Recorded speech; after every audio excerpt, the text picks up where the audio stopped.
The night air was thick and heavy. The warm, humid September evening in Austin felt like it was pressing down on my chest. Everything was supposed to be perfect, wasn't it? The Red Cypress Hotel was the product of years of my labor, sweat, and investment. Built from scratch with my own hands, this hotel was one of the most prestigious places in the city. But that night, amidst an event so meticulously planned and seemingly flawless, I was losing myself. That wasn't my place. Party was for my sister Emily's 30th birthday. On one side, there were glittering dresses, on the other, a room filled with laughter and applause. From the outside, everything looked perfect. But the frustration inside me made this night feel entirely different. Emily, my little sister, had always needed me since we were kids. She'd always seen me by her side, laughing and having fun together. But now she was in another world. I realized it so late that I'd reached a breaking point inside. Standing in the hotel lobby with my arms crossed, I watched the emptiness amidst the champagne-scented crowd. Emily and her friends entered, dressed as if they were walking the Met Gala red carpet. Crowd following them created a world lost in luxury. In everyone's eyes, there was a void where only money and ostentation stood out. But at that moment, all I felt inside was loneliness and a cold sense of exclusion. As my staff made final arrangements, I suddenly felt a gaze on me. When I turned my head, Emily's eyes were locked on mine. Then, abruptly, in the middle of everyone, I heard those piercing words spill from her lips. "If you're homeless, get out." I froze. It wasn't the sting of the words that hurt. It was the emptiness I felt when I heard her voice that truly struck me. In that instant, I realized that all the sacrifices, love, and effort I'd given my family over the years meant nothing. No one had ever treated me like real family. Emily was like a stranger now. There was no familiarity left between us. For her, my little sister, whom I'd protected with everything I had, to treat me so cruelly. Everything inside me was collapsing at once. James, my event manager, saw the scene from a distance and appeared by my side. The shock and discomfort were immediately evident on his face. "Miss Hannah, I'm so sorry. Do you want me to fix this right away?" he said. I shook my head quickly. "No, let them continue. This is their night." "I don't need to step in," I whispered. Without knowing who understood what or who stayed silent, I kept quiet. But in that moment, something swelled in my eyes. As Emily moved toward the grand banquet table, she raised her champagne flute and announced loudly, "Thank you all for coming, and especially to my sister Hannah, who organized this night." Applause filled the room, but I stood in a corner, unnoticed by anyone. That applause felt like it was for a stranger, not me. The void inside me deepened. When I thought about the money and effort I'd poured into this event, that applause and those thanks felt like a hollow charade. Emily's attitude toward me, my family's willingness to overlook it, all of it was a genuine shock. All those years of work had only been to provide them with resources. No one asked when I'd become so lost. No one understood why I felt so cold. After the party, those words still echoed in my head. "If you're homeless, get out." That's when I realized I truly was homeless. Even with my family, I didn't feel at home. In that moment, I didn't turn back. I pulled out my phone and texted Grace, the hotel's CFO. "Check all the invoices. If there's anything from tonight's expenses that wasn't approved by me, freeze it." Then I went upstairs, left the room without saying goodbye to anyone, and walked out of the hotel without a single glance back. No one called me. No one asked where I'd gone. I thought about that night again. How hard it was to stop caring about anyone, to see my family as mere figures. This was real life. Fake relationships and self-interest had destroyed genuine bonds. While I'd built a life from scratch on one hand, the family mask they'd offered me had turned out to be a lie. And that lie hit me in the face once more that night. That night, I distanced myself from the hotel, spending it alone with my thoughts. Emily's words had pierced my heart like a knife. "If you're homeless, get lost," they were spoken so sharply, so cruelly that those sentences echoed in my mind. As I walked through the darkness of the night, under the city lights, I could only see myself. All those years of sacrifice, all that love and effort, felt as though they had gone to waste in an instant. I stepped out of the hotel's doors, my pace slow and deliberate. My eyes blurred, but this time it wasn't tears. It was the anger building up inside me. I quickly hailed a taxi, got in, and we began driving through the city. Austin's streets, despite being so crowded and vibrant, now felt emptier and more desolate to me. A single thought kept running through my mind. Would there ever be a place for me? When would my family truly accept me as an individual? When would I break free from this pretense and find a real place for myself? Yes, perhaps things could change when that day came, but when? I couldn't tell. I had always idealized my family, longing to see myself as a valued individual in their eyes. But over the years, I had constantly prioritized their wants and needs, forgetting my own identity. Now, I realized that calling them my family was just a label tied to blood. True bonds are built on love and trust. But those were never present in my family's eyes. To them, I was just a resource, a walking wallet. Inside the hotel, as the wind hit my face, I realized something else. Emily, my little sister, had always seemed to stand by me. Yet now I understood that everything she did back then was only for her own benefit. In our childhood, she relied on me, and I tried to protect her in every way I could. But now, the little sister I once shielded had become a complete stranger to me. She didn't know me or didn't want to. Every aspect of her life revolved around money. And then, with a horrifying clarity, I saw the truth. Emily wasn't family to me. She was just a figure who made her own life shine brighter. For a moment, I took a deep breath. I was alone. Truly alone. My family had never offered me a real family. They were trapped in their own worlds, focused on their own interests. While I had always taken steps to please them, they simply lived their own lives. That night, as I dwelled on it, the gnawing sense of loneliness grew even stronger. But somehow that loneliness brought me back to myself. It was time to start valuing myself. That day, I decided to accept myself as I truly felt. Rather than living with a family that saw me as someone else, I realized it was far more important to carve my own path and find my own worth. As my taxi ride stretched on, I pulled out my phone and sent another message to Grace. No bill for anything to be done can pass without my approval. Take this seriously. Then I sat back in silence, trying to process this new decision within myself. Many people make decisions in moments of anger and disappointment. But I knew this choice would lift a burden that had weighed me down for years. I would see that night not just as a task, but as a turning point in my life.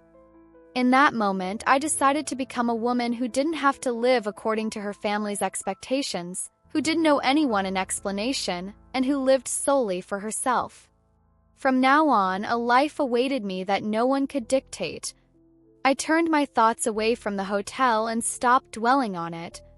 That glittering, ostentatious, and corrupt world was only temporary.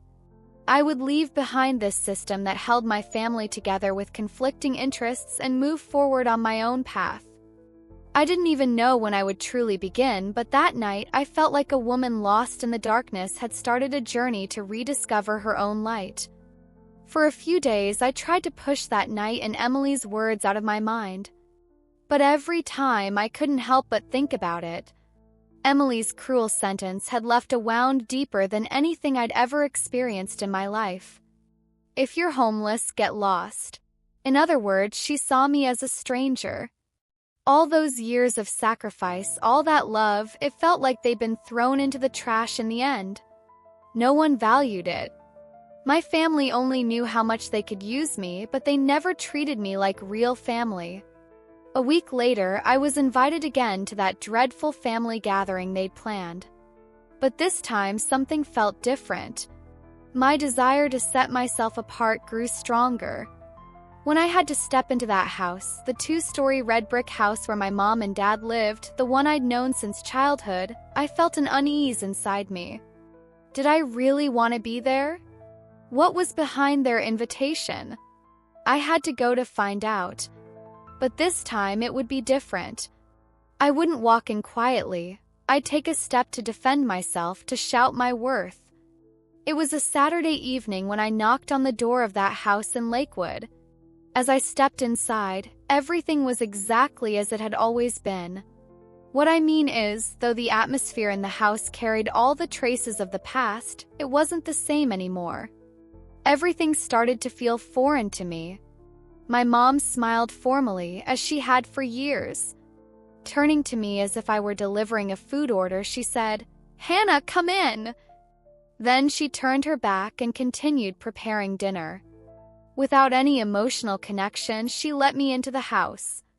"Come in, we've been waiting for you," she said, but it felt like those words had never held any meaning before. I slowly sat down at the dining table. Around me were my mom, my dad, Emily, and Chase. Emily's face, with that triumphant smile, the little sister who once gave me strength, was now keeping me at a distance. There was a gap between us. This distance didn't stem from years of misunderstanding, it came from betrayal. Table was meticulously set. My mom had placed the porcelain plates she usually saved for Christmas or other special occasions. Everything was classic, everything was familiar, but everything was lacking. My dad, breaking his bread, wasn't really trying to connect with anyone. The air was thick with formality. It was as if starting a deeper conversation would disrupt everyone's comfort zone at any moment. But Emily, as always, jumped in. Sitting with one leg crossed, proudly displaying her emerald green dress, she raised her red wine glass. Tilting her head slightly, she turned her eyes to me and said, "You know what? I think this 30th birthday should be something on the scale of a reality show." Everyone smiled, and there wasn't the slightest sign of discomfort from my mom or dad. In that moment, Emily's words stabbed straight into my heart. The reality show she mentioned was my years of effort for this family being turned into a spectacle.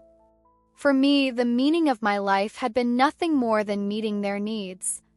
I had no place in that show. I realized it that day. Suddenly, something exploded inside me. Were we really this fake? I thought.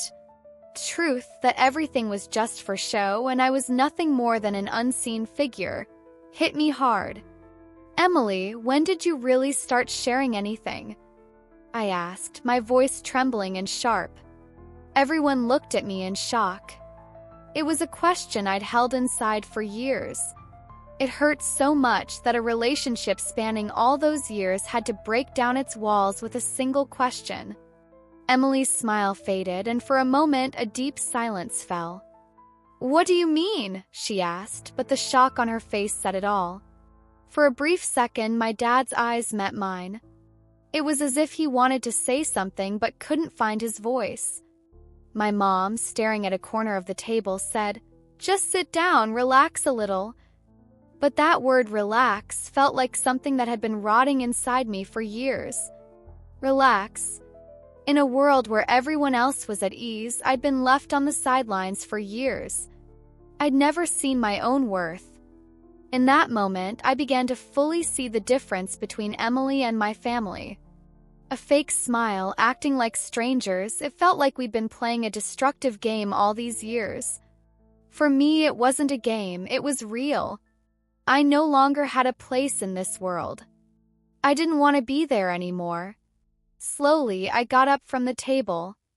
Without anyone saying a word to me, I left that house. But there was a peace within me. This journey had to be just for me. My worth didn't depend on anyone else. As I returned home, the city lights illuminated the night, but somehow I couldn't feel any of that glow. Emily's words, my dad's gaze, my mom's mere physical presence, they had intoxicated me, but it was a painful intoxication. It had taken me a while to realize just how wrong everything was, but in that moment, I felt everything becoming clear. What was it that made me feel so alienated at that dining table? The years I'd spent with my family felt as though they'd been erased by a single moment of thoughtlessness. At that instant, I found myself in a shock of reality. My family now stood behind a wall, a void I'd never spoken of to anyone. When I got home and stepped inside, I couldn't push the night off until morning. The storm inside me made me feel suffocated on one hand, but on the other, I knew something was starting to change. I opened my drawer and looked through my old journals.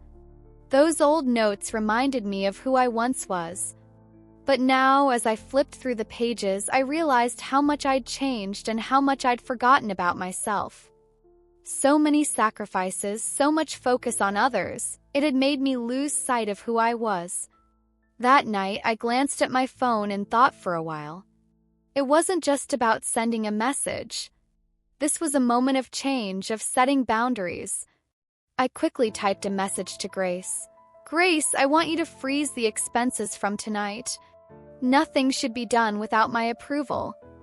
As I stared at my phone screen, I felt a surge of courage within me. When had I ever made a decision like this? When had I ever felt so clear, so resolute? Perhaps for years I'd been waiting for someone else to decide for me. But that night I wanted to make my own choices, for no one but myself. When I woke up the next morning, my mind was still a mess. But the moment I opened my eyes, I was certain of where last night's memories would lead me. I understood that it wasn't just a simple outburst of anger. That night, it wasn't only Emily's words, but also the facade my family had shown me that affected me so deeply. That moment, I was nothing more than a figure, a source of help to them. There was no longer anything to expect from them. A few hours later, Grace replied, all expenses are under review. No payments will be made without your approval. Reading that message brought me a slight sense of relief. I was no longer part of that toxic system where my family used my resources for their own gain. More importantly, I was no longer accepting them shaping me to fit their desires. I was carving my own path. A few days later, I received a message from Emily. My eyes trembled as I read it on the screen. Why are you ignoring me? What happened, Hannah? Are you really that cold? I didn't respond. For years, I'd been the one trying to handle everything, and now I was choosing silence. Waiting for her to understand would mean putting myself aside again. I had to move forward on my own path. Yes, everything had an order, but I no longer had to be a part of it. One evening, as I sat alone in a cafe a little outside the city, I watched people rushing through their lives, hurrying to get somewhere. I used to be part of that rush, spending years focused on others. But now I felt so far removed from it that, for the first time, it seemed like I might finally find something of my own. This life didn't belong to anyone else. This life was mine. After such a long journey, I was beginning to find myself. When I realized this, I accepted that everything I'd once longed for, acceptance, love, family ties, had been a lie for me. Perhaps true connections would begin when I made peace with myself. In a world full of fake smiles where no one valued anyone else, I would now seek only my own worth. I was choosing this life. Finding my identity and existing solely on my own terms. This time it was my choice. As the days passed, my sense of loneliness began to give way to a kind of empowerment. Everything that once affected me, every small devastation, was now mapping out the place where I truly belonged. Red Cypress Hotel had been the product of years of effort and labor, but now everything had changed. Looking back, that hotel was just something I'd built to serve others. Now, more than being the owner of that hotel, I was the owner of my own life. As I connected with my inner strength, I started to see everything the outside world offered me with greater clarity. One morning, as I began the day, I made a decision. I'd always had habits of doing things for others, valuing them while diminishing myself. That was all going to change now. After Emily's cruel words, I realized I needed to set boundaries for myself. I questioned my ties with my family and asked myself, do I really need to hold on to relationships that span all these years? Are these people who only use me for their own gain really my family? In that moment, the thought that the family bonds I'd spent my whole life trying to protect were actually a source of destruction overwhelmed me. Understanding this was the greatest awakening of my life. After this turbulent relationship with my family, I knew I had to fight for something else in my life, my own happiness. Before, I'd always done things to earn their approval. But that night at that dining table, as I saw their fake smiles, tense conversations, and empty praise, I realized one thing: nothing about it was real for me. My family hadn't given me the chance to find my own identity. They'd only allowed me to serve them. How had I not seen how wrong this was for so long? Now it was time to find my true self. This life had to belong to me. One morning, as I sat in front of the hotel sipping my coffee, my phone rang. I read a message from Grace. "Hannah, I've frozen the advertising deals we applied for regarding the hotel's new arrangement. I took your message seriously. No payments will be made without your approval." Reading this, I felt a sense of peace within me. Even if my family saw me as a resource, I was now determined enough to forge my own path. In that moment, my inner strength grew even more. I didn't owe anyone an explanation. I could make my own choices. In my own life, I had my own boundaries. That day, I questioned my old habits. I didn't have to reunite with my family again. There was another way, a healthier way. That day, I made a decision. In the years I'd stepped away from the hotel business, no one had truly stood by me or valued me. Everyone had gone their own way. But now I realized I'd spent all those years building a life just to serve others. Yet I needed to learn the importance of valuing myself, of loving myself. I ignored another message from Emily. I no longer had to endure anything to make her understand how she'd treated me. She might be my little sister, but that didn't mean I had to offer her a world where everything was possible. I finally realized I needed to take a step to protect myself, to love myself. A week later, I decided to start a new arrangement for the hotel. Together with Grace, we reviewed all the expenses and financial processes thoroughly. We clarified which projects should continue and which investments were sound. This made me realize once again how wrong it had been to keep going with that old dissatisfaction, working solely for material gain. I understood that my own business, my own decisions, and my own happiness came before everything else. I remembered that night, the moments at that dining table, Emily's cold and cruel words, but this time everything was different. For me, the best thing wasn't earning others' approval, it was living in peace with myself. Hannah was no longer a woman who valued others over herself. She valued only herself now. Finding out who I truly was wasn't just about discovering my inner strength. It was about showing it to the outside world too. That day, I was laying the foundation for the first step toward rediscovering myself. In the hours bridging night into morning, I sat alone on the rooftop terrace of the hotel, beneath the city lights.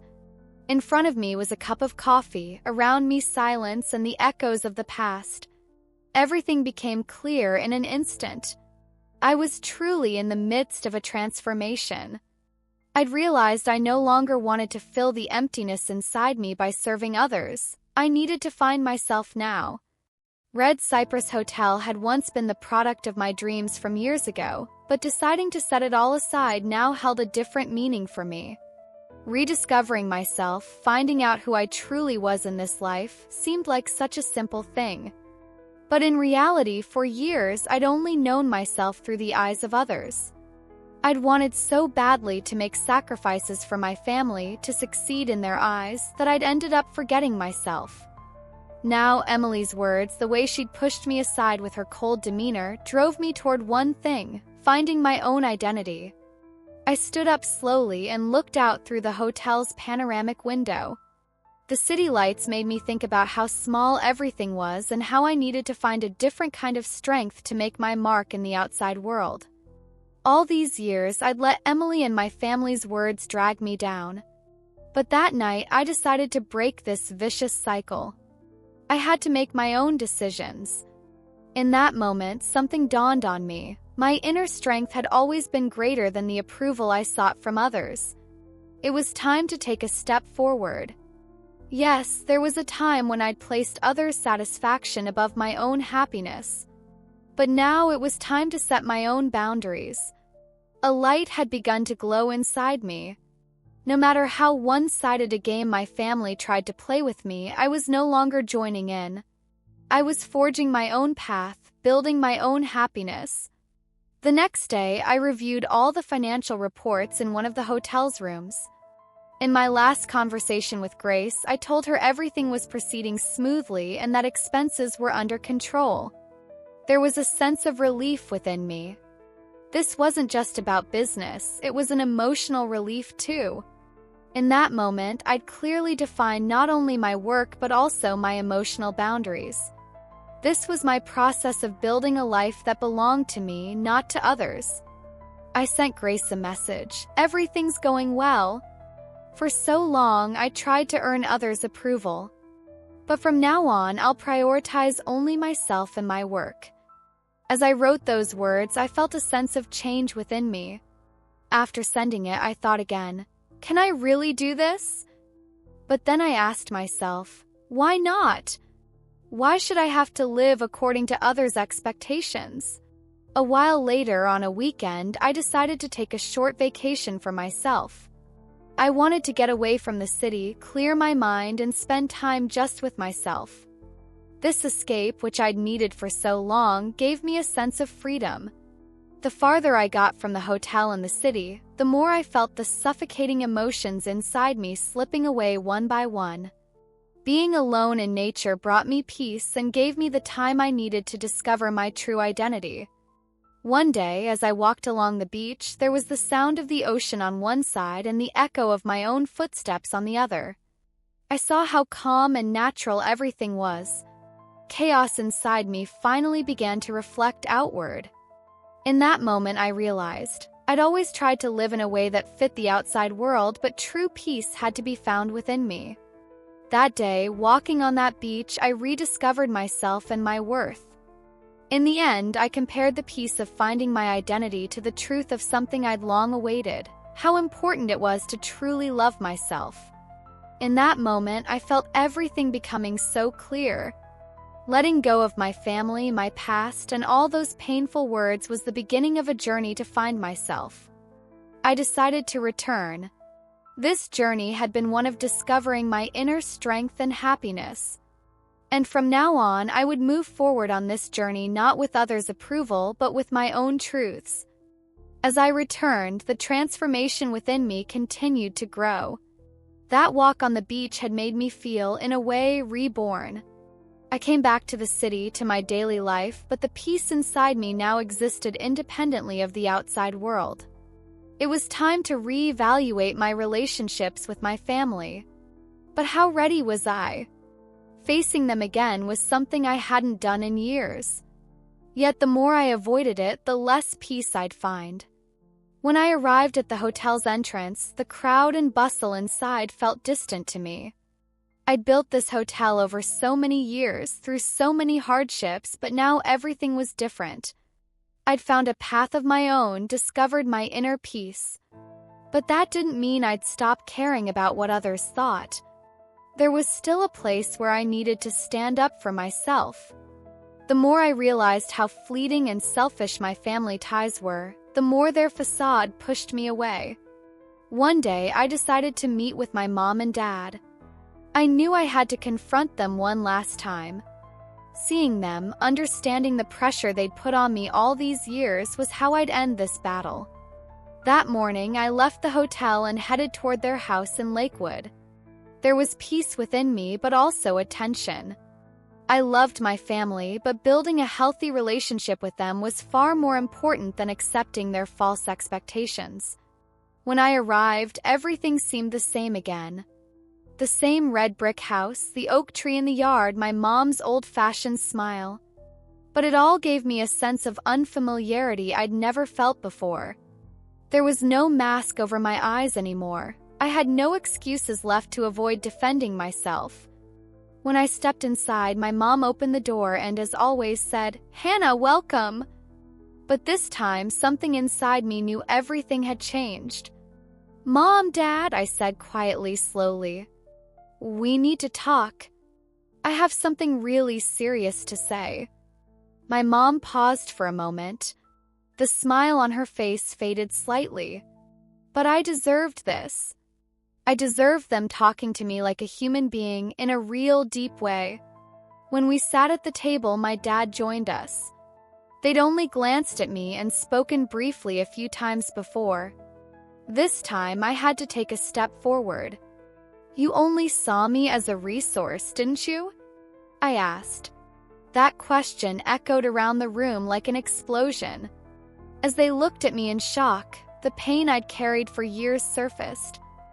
Seeing me as just a figure of material value doesn't degrade anyone as much as it does me. It was always about everyone else's needs, their expectations. I was never allowed to just be me. In that moment, a silence fell between my mom and dad. They didn't know what to say. My dad took a sip of something and mumbled, but his eyes couldn't meet mine clearly.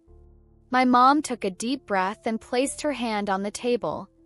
"You know we've always loved you," she said, but there was something far more missing than sincerity in that sentence. "We just wanted to protect you. We wanted you to live the best life possible." "Protect?" I said, with a hint of sarcasm. "Did you never build a real relationship with me to protect me? You always acted like it was a duty. You never cared about who I was inside. You just thought you had to do it.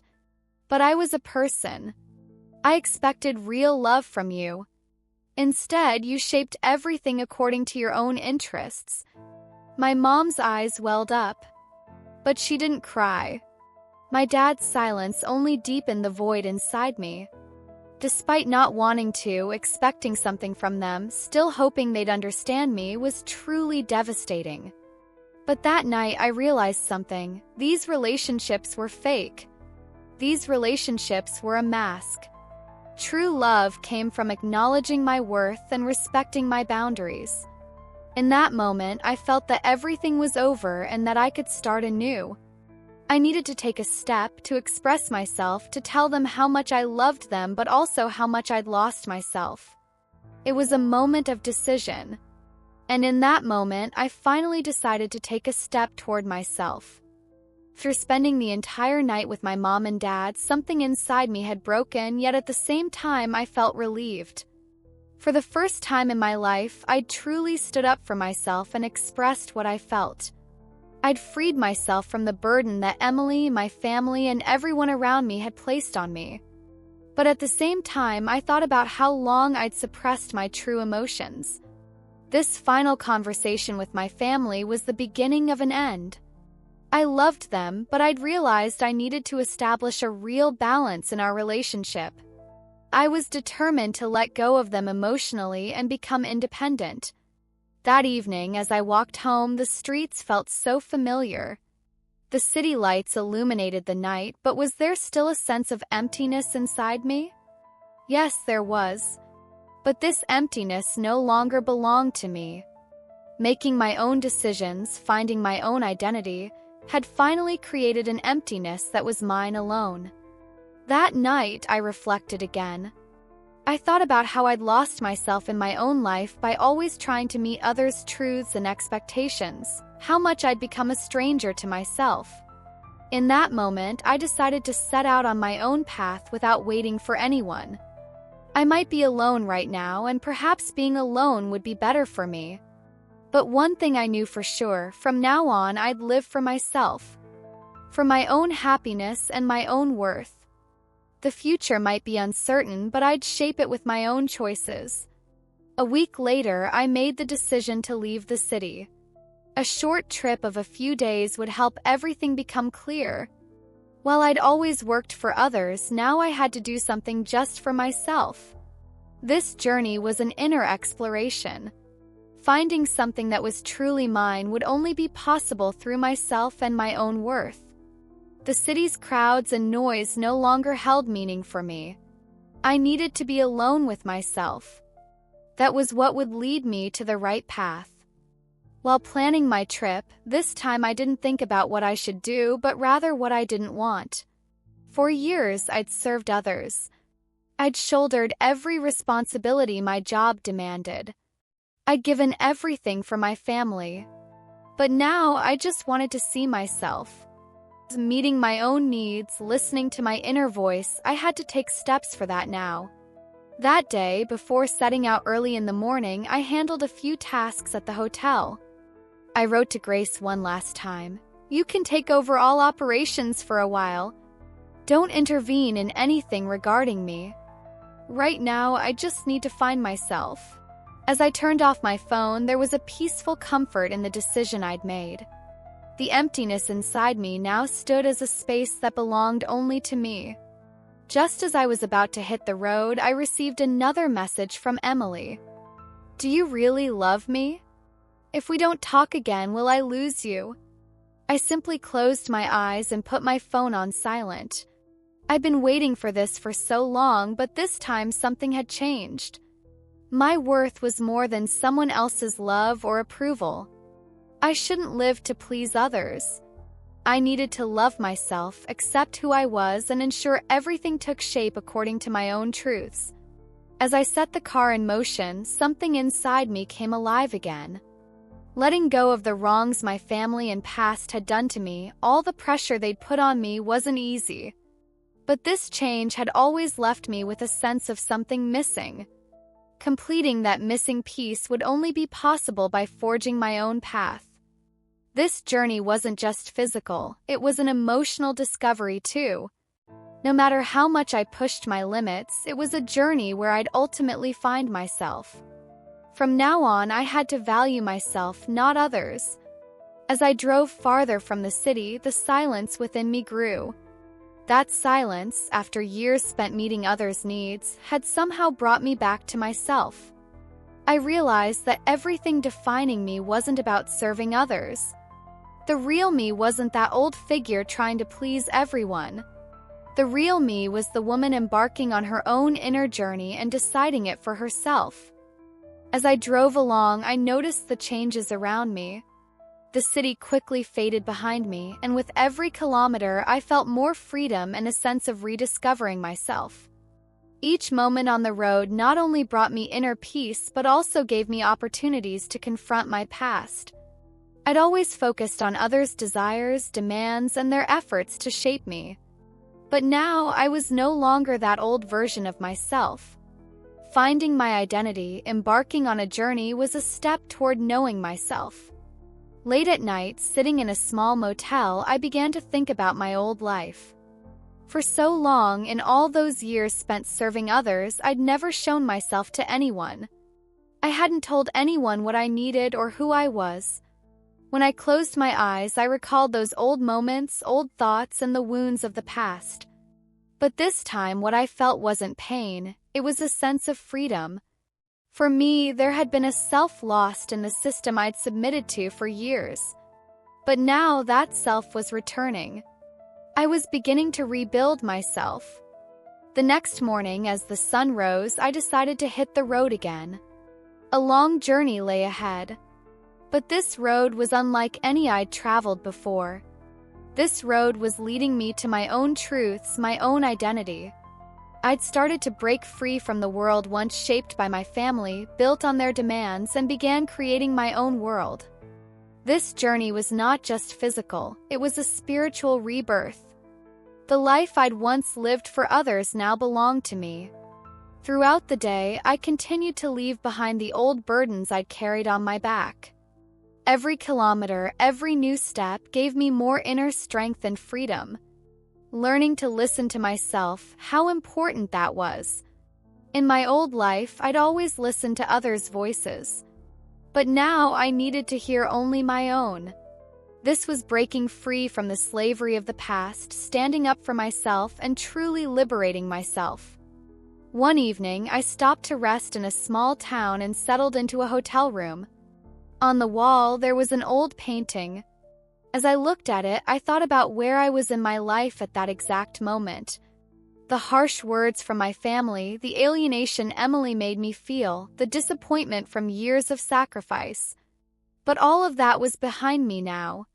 Understanding that moment, accepting myself, and seeing who I was, these were more important to me now. After settling into the hotel, I spent some time gazing out at the view from the window. The sunset, the moments turning into night. In that instant, I thought about how short and precious life is.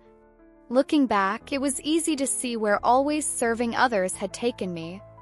But now, at the end of this journey, I realized one thing mattered above all: my inner strength and freedom. I no longer had to let anyone make me forget my identity. I didn't have to live a life that belonged to others. I was making my own decisions. This journey showed me that the most valuable thing I could have in life was freedom. In that moment, I understood that loving myself was far more important than meeting others' expectations and demands. I had to know my own worth, because only then could I find true happiness. As the town was enveloped by night, I retreated to my room. With the peace inside me, I thought about the future. The collapse of my ties with my family, the end of my old life. Perhaps it was a loss. But that loss had given me the chance to discover my true self. Moving forward on my own path meant finding my own light instead of getting lost in others' shadows. That night, I fell asleep once again, feeling my inner strength. One day, as I continued my journey, I stopped in a small town square. I stumbled upon a little library and stepped inside. The shelves were lined with books, a mix of fresh prints and old volumes. In that moment, an urge stirred within me. It was time to write my own story. I'd stripped myself of everything that belonged to others, and now I needed to start writing to discover myself. The steps I'd taken, the mistakes I'd made, I had to put them into words. Turning my journey into sentences would give me not only freedom but also the chance to recreate myself. I sat down in the library, and with trembling hands and arms, I began writing the first words that defined me. As I wrote, my eyes reflected the pain of my past rekindling in my heart, but this time there was a difference. Pain was now empowering me. 'Cause that pain was the price of years spent serving others and living while forgetting my own identity. By paying that price, I had now reached my true self. Every line I wrote that night brought me one step closer. Once, all the bonds that gave meaning to my life had now been broken. The facade of a relationship with my family, the constant effort to please them, drifting away from myself, all of that was in the past. In that moment, I realized the most important thing in my life. True identity is shaped not by others' demands but by the voice within me. I'd finally understood how vital it was to love and accept myself. This wasn't the end of a journey, it was the beginning of a new start. When I found my own worth, I realized how temporary everything the world around me offered truly was. That old life had been nothing but selfishness. I no longer questioned how much I valued others or how I wanted them to see me. Moving forward on my own path, finding my true strength, creating my own happiness without depending on others, that was what real freedom meant.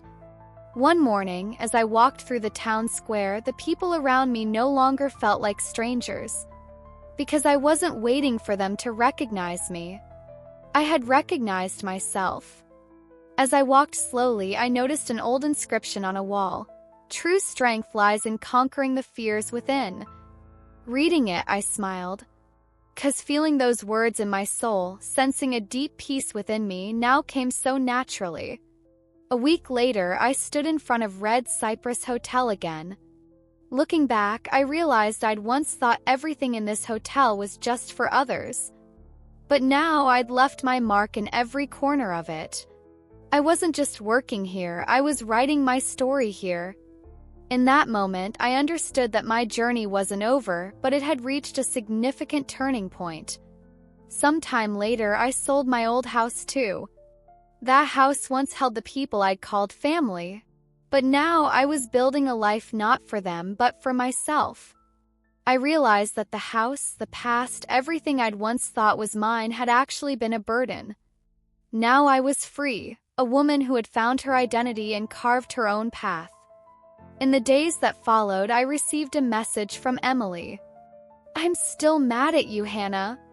But I understand you. Sometimes, while wanting you always by my side, I didn't realize how much you focused on others. I hope we can really talk one day." A sadness washed over me, but this time it wasn't pain, just understanding.